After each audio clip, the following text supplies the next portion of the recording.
All pain is psychological in a sense that we really need to be conscious to feel pain, right? So we feel pain with our brains, not with our knees or our backs. Right. Yeah. So in that sense, all pain is subjective and psychological. That's what we need to start with, and understand that the injury model, that there is an injury there, that is not enough to explain patients' problems and patients' pain.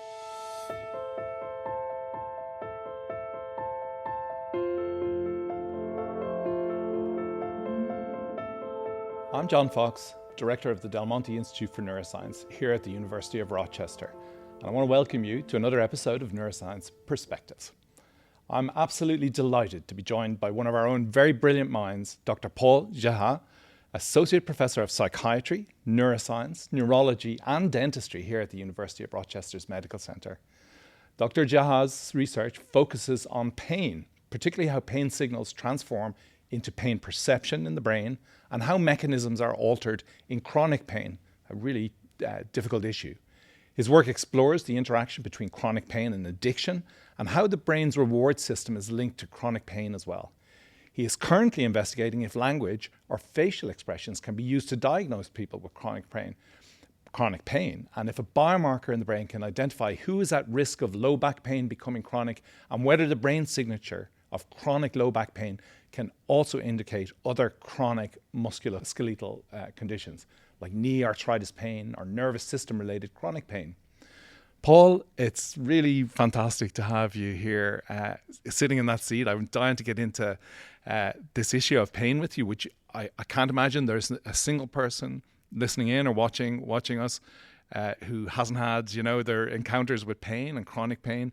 And it's really one of those disorders, if I might say, that impacts a huge number of people, particularly people as they age, that we don't have a whole ton of solutions for. Thank you for having me, John. Yes, it's definitely a huge problem. The number, for example, in the U.S. Society is big. So almost a third of the population suffers from some kind of chronic pain. And half of these patients actually suffer from disabling chronic pain. And we're talking of the order of 50 to 60 million Americans who are suffering from disabling chronic pain. But a third, so almost 100 million, they deal with chronic pain basically every day. Yeah. Chronic low back pain, for example, is the number one cause of disability worldwide. Right. Yeah. So more than anything else. And like you said, as the population ages all over the globe, the prevalence of chronic pain is going to keep increasing. The average person out there develops some pain. You go to the pharmacy, the chemist, you get yourself some non-steroidal anti-inflammatories, the usual stuff, ibuprofen, acetaminophen, and that works to a point. These are very effective, but they're effective for very small periods of time, and you can't be taking them for months and I guess forever. Yes. And so we're looking for more long-term solutions to the actual causes rather than just sort of treating the symptoms. Exactly, to treat the causes, and a lot of the work now is focused on also preventing the development of chronic pain. First of all, you put human beings into an MRI machine. We've nice examples here at the back, and you ask a very straightforward question: is somebody suffering from chronic pain, has their brain been reorganized, changed in some way structurally based on that pain? Or the alternative is that, are there risk factors in the way the brain's organized that makes you more susceptible to a chronic pain condition? Is that the two sides of the equation? Yes, exactly. So the first question, and me and many other pain researchers who are working on the brain are asking this question, is how different is the brain of patients who have suffered from chronic pain? Is it different from pain-free controls? Now we are asking the question also. Right. And the answer there is yes, right? There's very clear replicable evidence now. Yes, in now your work. We have plenty of evidence showing that definitely it is different from a healthy population that has not at least experienced chronic pain. And some of these, just to make sure that our listeners understand, some of these are major information highways in the brain, white matter tracks, myelinated tracks that have changed their density and their connectivity as a function of suffering from pain over a period of time. Yes, so there are major structural changes. For example, we see changes in volumes and shape of some subcortical limbic areas, and also there are changes in the white matter. Although the changes in the white matter tend to be more on the measures that we see predicting what's going to happen. I see. Okay. So rather than the cross-sectional differences between groups. But I mean, which is a key insight. There are people out there who don't have necessarily pain now, yes, but their brain is more susceptible in the long run to developing a chronic pain condition. Exactly. After yes. an acute injury. Yes, and we did find a white matter pathway, which is a major highway in the brain, which is connecting the frontoparietal cortices on the right. We showed that in 3 different sites, 3 different studies, different scanners, different populations, European and American patients, that this highway actually seems to have properties that can predict if you are resilient. Right.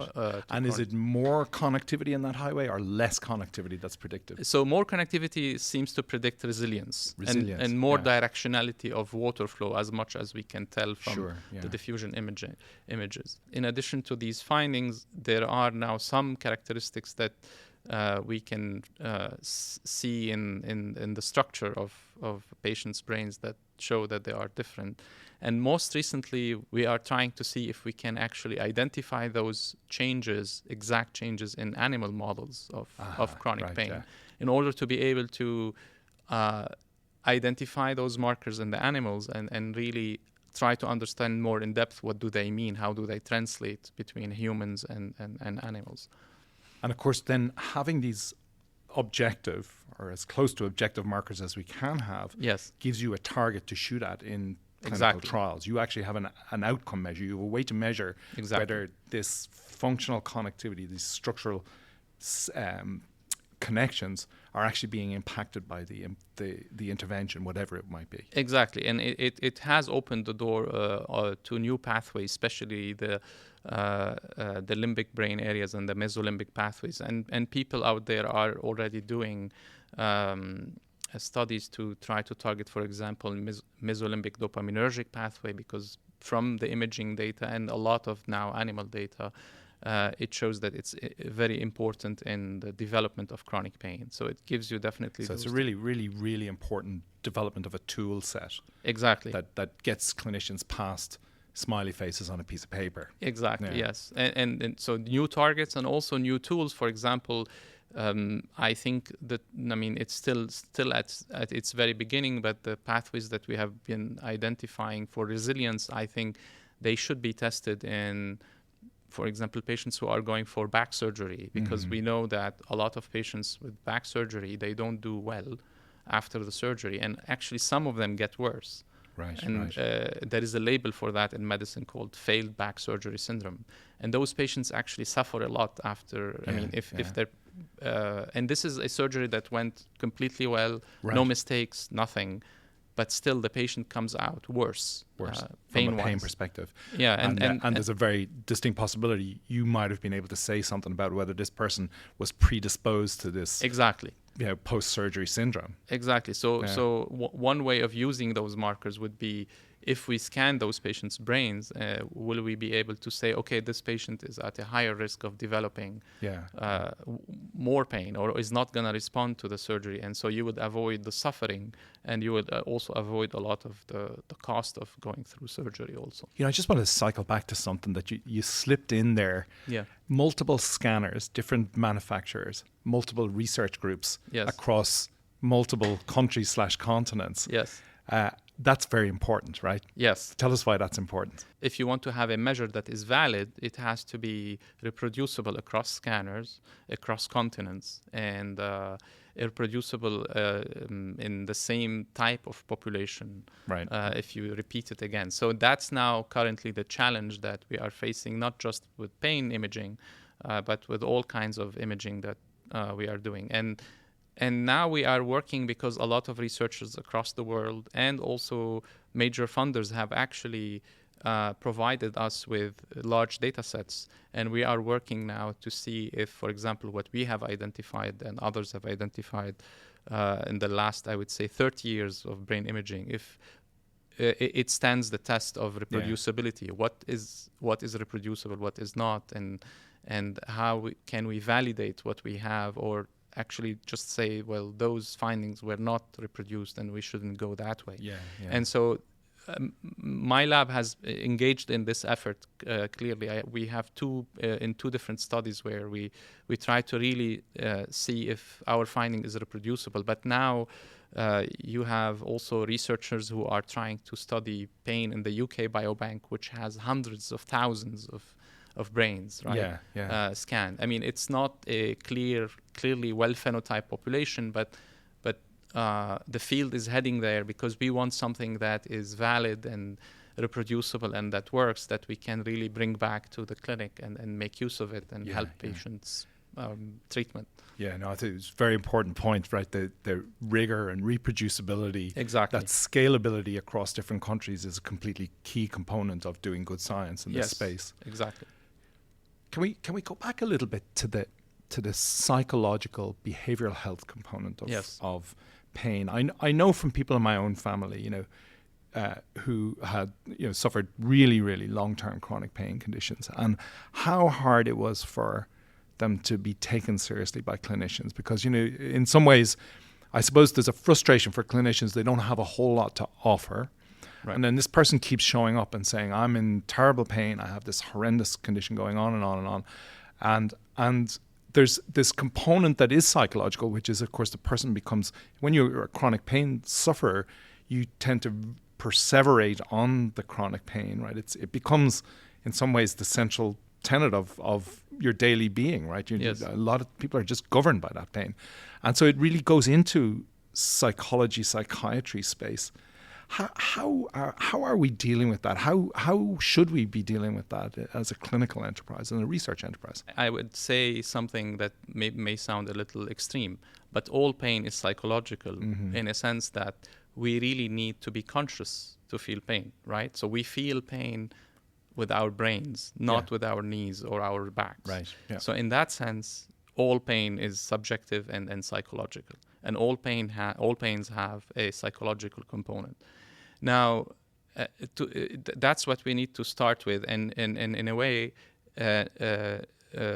understand that the injury model, that there is an injury there, that is not enough to explain patients' problems and patients' pain. So that said, because we don't understand very well and we can't measure that experience, that psychological subjective experience, then in the medical field, we have a huge limitation. Like you said, a patient comes in repeatedly, they have pain, like patients with fibromyalgia, for example, where you can't really identify an injury, or patients with actually back pain. A lot of patients with back pain, the overwhelming majority of them, if you image the back, you don't find anything. And actually, a lot of the imaging findings we know they have almost very low yield, in the sense of telling you what the patient is going through. There's a causal injury or a stenosis or something. Right. Those same and the flip side's true too sometimes, right? You take some imaging and you see somebody who's got horrendous spinal stenosis and all kinds of calcifications, and you think this person must be in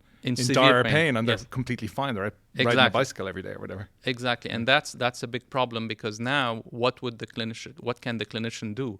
They can't find the injury, right? In that sense, and that's where our medical model has been for decades, maybe centuries. So. But now there is I think there is an improved understanding across disciplines that the psychological aspect of pain, that it's actually related not just to the muscles and tendons and bones, but it's also related to the nerve fibers and the spinal cord and the brainstem and the cortex, that all are, processing and receiving this input. And so now people are more aware of that, and so they tend to try to understand the patients holistically, in the sense of, is this patient depressed? Is that patient under stress? What can we do to help them maybe improve their ability to cope with their pain, or help them reduce how much they're suffering from it, before we jump, let's say, and do a back surgery? But I would say this is still not an approach that is happening all over but but the field is definitely changing. It needs more time and it needs structure, and actually, in a sense, also it needs a different way of doing business every day in the medical setting, in the sense that when a patient comes in with back pain, even like when patient, for example, comes with severe back pain to the emergency room or to a pain doctor, a clinician, they don't really think first about referring them, let's say, to see a psychologist, right? Or to talk about their life experience or how they ended up with pain. They immediately start by giving them an injection maybe, or giving them a non-steroidal, or giving them a course of steroids. I think this will need to change if we want to really move forward with what we have learned now and what people have been saying. So a much more holistic approach that takes Exactly. psychological health in as one of the major variables. Of course, you know, when somebody's a chronic pain sufferer, the last thing they want to be told is that it's in their mind, right? That's exactly. That's not a good message. And exactly, and that is also, I think, related to the teaching that we had done in medical schools and the medical field, and to the public, that it's in the back, it's in the knee, which is partly true, but also there is the other aspect of it that is not just in the knee or in the back, right? So there are, for example, 20% of patients who go on to have a knee replacement, but they still have pain after the knee replacement. Yeah. So that is key to saying that there is something it's beyond not just the physical space. Would it be reasonable to say if somebody's had a chronic pain condition for a while, the chances that they're not depressed would be pretty close to zero? I mean, they must go hand in hand. They interact, I would say, a lot, but you will be amazed that sometimes when I, as a psychiatrist, I see those patients a lot, because patients who have gone through multiple types of treatments, the regular treatments, shots and courses of steroids, and haven't responded, I see a lot of those patients myself now, not in the lab only, but in the clinic. And a lot of them are clearly depressed, and they would meet a diagnosis, a DSM diagnosis of the major depressive disorder, or have a PTSD, or have anxiety. Or generalized anxiety disorder. Exactly. But there is a group of patients who do not meet those criteria. And I would say those are patients who are really frustrated, because they really are in pain every day, but they want to wake up, live their life. They want to be with their so the motivation's high to get on with it. Yeah. They don't have the anhedonia that comes with depression. They don't have chronic anxiety. They never had a history, I would say, of a traumatic life event that made them mentally vulnerable. But they have a lot of chronic pain, especially also patients who have, let's say, gone through a back surgery, for example, and it didn't work, right? And so in that sense, those also are patients who they still go to work, but they suffer a lot from their back pain. Yeah. And so, yes, I mean, there is a group of patients that their chance maybe of not being depressed is almost zero, like you said. But there's a patient group also that is, I would say, the frustrated group, who are really upset and having a hard time coping with their pain, but they're not really depressed. They don't meet any criteria. And those patients also, it's hard to convince them, let's say, that some antidepressants have an analgesic effect. Right. They tell you, well, I'm not feeling depressed. Why am I being prescribed an antidepressant or a drug that works on the brain? And this is where I think education comes in, and that's what we do a lot of it. There are lots of alternative treatments out there now, and one are the psychedelics, right? Yes. The psilocybin has come back, and that. Give us a little bit on that. Is there evidence for effectiveness? Is this a good space to work in? It's definitely an area of research, I would say. I don't think that yet that we have the evidence that it works for chronic pain. There is some evidence that it works in other conditions that have things in common with pain, like major depression, for example. But we don't yet have the evidence that it's going to be transformative also in chronic pain. I hope it will be, and I think definitely it's a field that is worth looking into. And given the fact that a lot of the chronic pain conditions like back pain we think, at least I'm from the group of scientists think that the brain actually plays a critical or a key role more than the periphery, I think maybe those patients could benefit from a psychedelic, for example, treatment. But I think we're still very early. We're not there yet. And mechanism of impact on pain, do we have any idea? It's basically hitting the reset button on the, I would say, the limbic brain, which is responsible for all kinds of emotional learning that happen during the course of our lives. And in that sense, it might actually, I would say, rewire, but in a very metaphorical way, our limbic brain to the point where it helps in giving you a new start in that sense. And maybe breaking that ring of fire, the perseverance, the depression, anxiety, over focus on the pain. And also there is a gate in the brain that you might be able to close or give it, make it so that the threshold for pain to come to the conscious aspect of life is much higher now. With the so in a sense maybe the psychedelic will help patients rebuild some resilience to chronic pain. That's such a good word, resilience. And so you put yourself in the camp that has some hope for this as a potential. Definitely. Yeah, all right. So well worth pursuing. Yes, and I mean I don't know the data if, for example, like I'm from the also people who advocate that. I mean, there is some data in animal work showing that you need some kind of hippocampal neurogenesis to form new memories, right? And that could help in opening up a new plastic period, so that you could for the pain, for the pain to go away. And so one could think that if, for example, a huge a big treatment like that, or I would say a global treatment like that would induce some kind of a neurogenesis in the hippocampus, it might actually help patients form new memories in that sense and break a bad cycle. Forget somehow some of the pain, right? Yeah. So and there's very good. There's good research on directed forgetting. We can actually make ourselves forget things. Which is rather extraordinary notion. Yeah.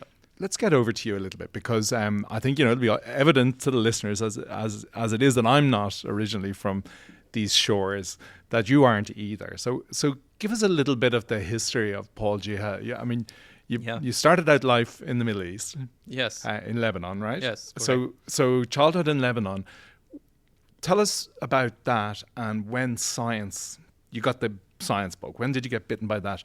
And of course, the other piece here is that you're trained as a doctor, a medical doctor. As a medical doctor.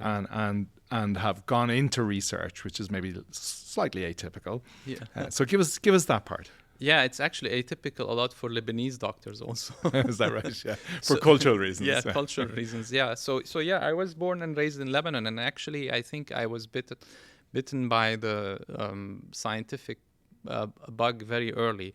I went to a school. It's a French school that was founded by the Lazarist priests that came to Lebanon in the 19th century, and actually it had this, if you want, European scientific tradition that would put a lot of stress on physics and math and how important they are, and how much science have changed the world. So, and in my family, my brothers actually had also that preference, I would say, or like. These are your older brothers, are they? My older brothers, yes. They were all, for example, good in sciences and math, and so in a sense, this was something always encouraged.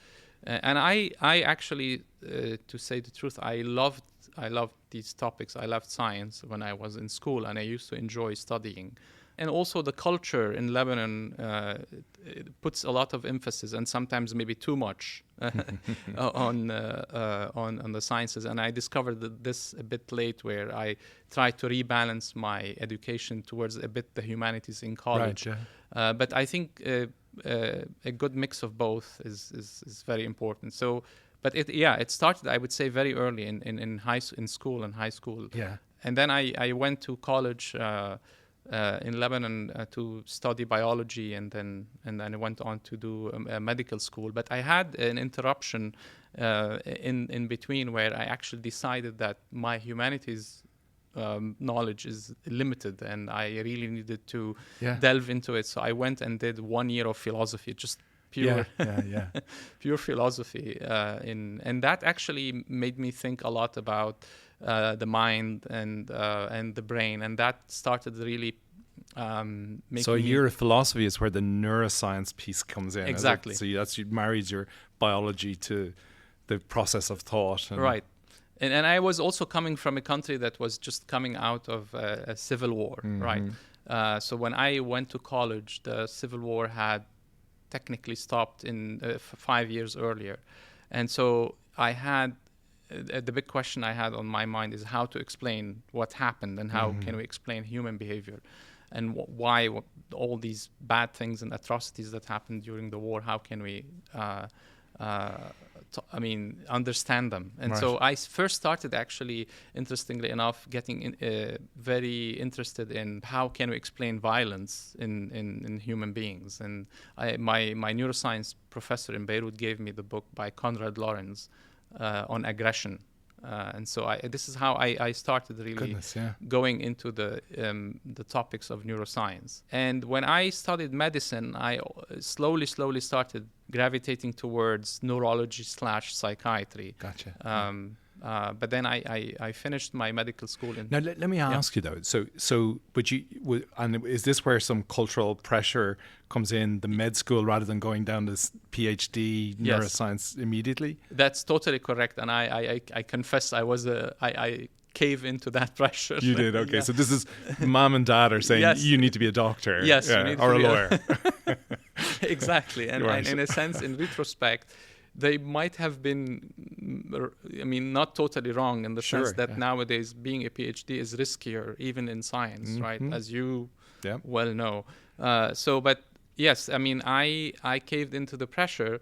But I have to say that when I was doing the philosophy year, my professors in Beirut, who became my friends later on, told me also that academic philosophy is tough, and and really maybe it would be best if you combine philosophy with science. And we actually advise you to go back also. You're great in doing philosophy. We love to have you. But if you want more security, basically, in your career, it would be best maybe to go back to the sciences as well, and read philosophy at the same time. So I went back to medical school, but I didn't go to a PhD program. Yes, exactly, because I had my mind basically a bit biased or set that I should be a doctor, maybe. Of course. I'm very understandable. But I confess that this was a cultural bias that I'm a victim of. So you finish your MD. Now at some point you transitioned to the United States. Tell us, what was the decision point there? What brought you to the States, and why? After medical school, usually there is this wave that people go through always, that they end up in either Europe or the US, because specialty training is better, basically. So this is how it starts usually. And also, I see. So this would be a very typical thing for a Lebanese MD graduate to do. Go to the US, go to the UK, someplace in Europe to do a subspecialty. Exactly. And a lot of MDs go back to Lebanon to work. But that's a typical path, I would say. Right. And in a sense also because I wanted something different. I wanted to travel more and really experience other cultures. And also the situation at the time in Lebanon was not great, neither economically nor politically. Exactly. So also leaving Lebanon to have a better life elsewhere was also a very good idea. So this is how I ended up making the decision. And I had also, a lot of it was by accident, because my neuroscience professor at the time in Beirut he had a connection with my mentor, who later became my mentor in Chicago. And so they were they were exchanging emails and he said, I have a good prospect for you. And yeah, exactly. So and I ended up in Vanya Apkarian's lab in Chicago. Yeah. It was a bit by accident. I didn't have much choice at the time. Yeah. But I saw that I saw he was doing brain imaging, and I was immediately very excited. And Vanya is a pain researcher. Is that so? That's the intro to pain specifically, then. Exactly. This is how I started in pain research, because Vanya was is still of course, a world-renowned researcher in pain. And also there is a tradition at the American University of Beirut. Actually, a lot of the neuroscience department was included faculty who were doing pain research, but in Beirut they were doing it on animal models. I see. And so there is this tradition and link. Okay. And this is how also I ended up in the pain field. Now you went to Chicago, but you ended up at Yale. So tell us about that transition and what brought you to Yale. Yeah, so I did actually 5 years in Vanya's lab and doing research and brain imaging in pain patients, and it was actually quite exciting. And I had a hard time deciding actually whether I should go back to the clinic or not. And of course, my mom always was reminding me that I should be a real doctor. So and by the end, I think that's what mothers are there for, you know. Yeah.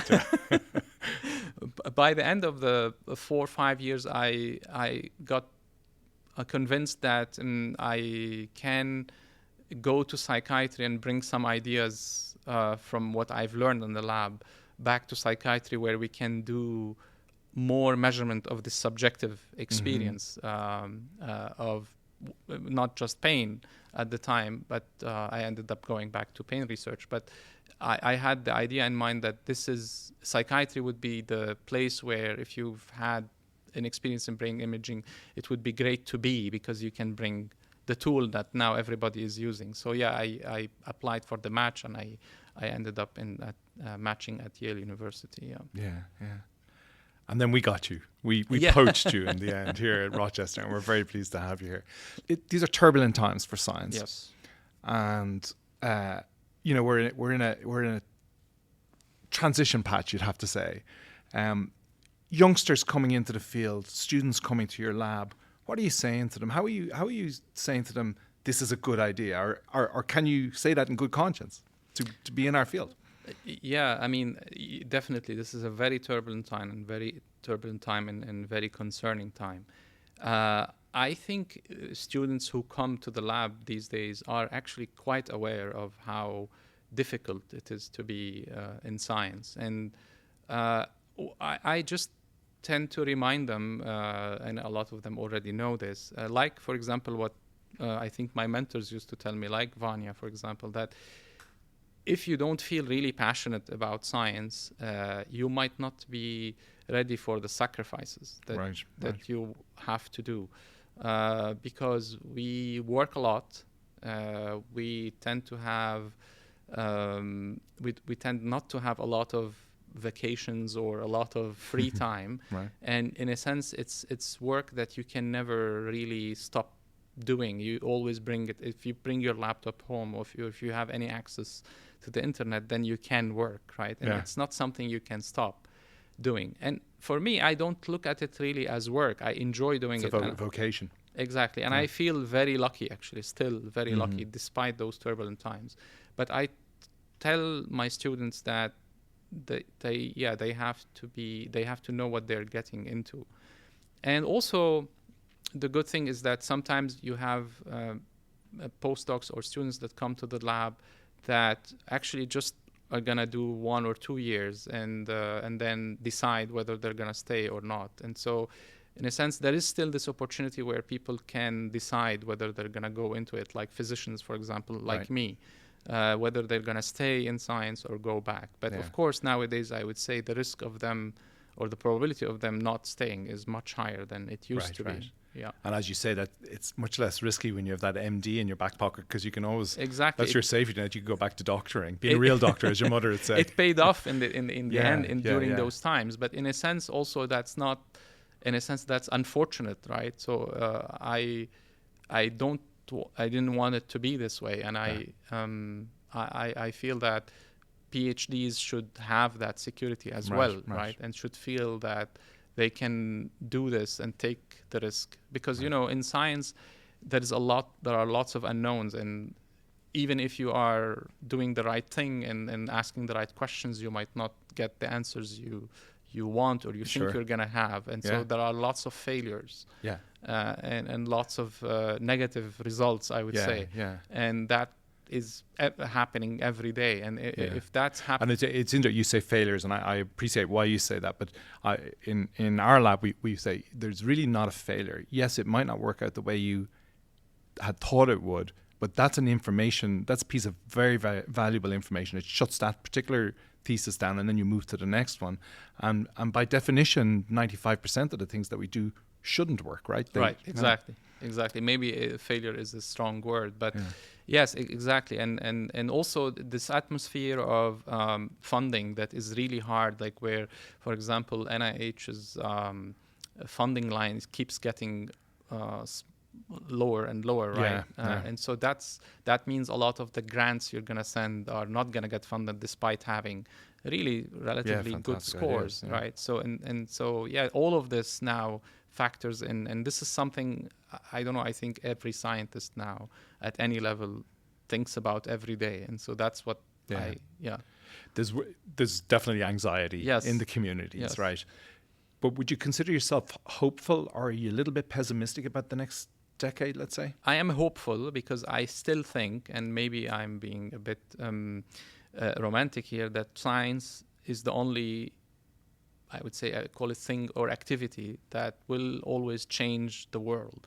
And I still think that there are scientists out there, I hope I'm one of them, but that are going to actually change the way we think and change the world and move the fields that they are working in forward to the point where science is seen again as something that properly valued, exactly, and that this is something we cannot exist without investing in it.